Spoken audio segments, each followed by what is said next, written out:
What are you guys going through right now? Well, we're enjoying this tour. We've been all over the state. We were up in Chicago as well, and then we've been in southern Indiana, northern Indiana, going back to southern Indiana next week, and then back to South Bend. So we'll get around. It's a great chance to catch up with our alums and fans around the state. And then once we're done with that, we get into the summer camp season where we start having kids from all over the state and really the Midwest coming on our campus for camps throughout the month of June.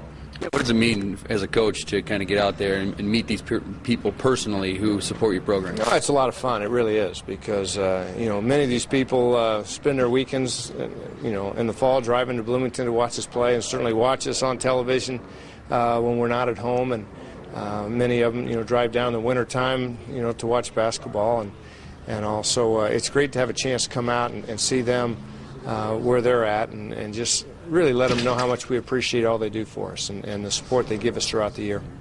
Obviously, the end of the year last year kind of tough, losing the last 5 there. What do you take from last season and I guess use it for this season?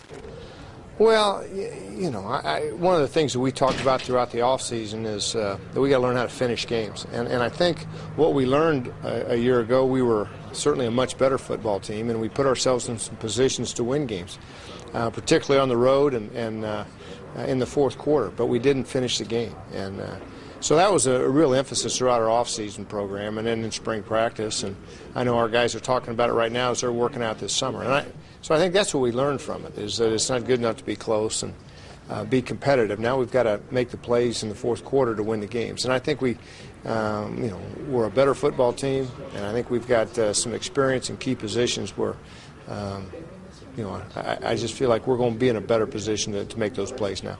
And obviously you have some Fort Wayne flavor on that team with DeMarlo Belcher and Lawrence Barnett. Right. They're part of it. Are you expecting big things from DeMarlo specifically this year? Well,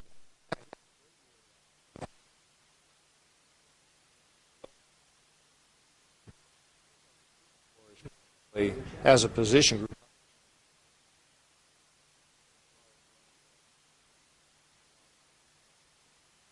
And we've got a young guy named Deweese Wilson from Columbus, Indiana, that we redshirted. So we feel like we have 4 guys that can certainly play. And another guy from this area is going to see playing time be a factor is Dre Muhammad from Harding. So I think those guys will all be important to us. And then, as you mentioned, other Fort Wayne area guys, Nick Mincer had a big impact on our team last year, and I think on the defensive side of the ball, our defensive inside tackles are probably the strength there, and Mick is one of the starters. Lawrence Barnett had a really good year as a scout team player in terms of being redshirted, but he had a good spring, so he's in the hunt to be a starting corner and a special teams player.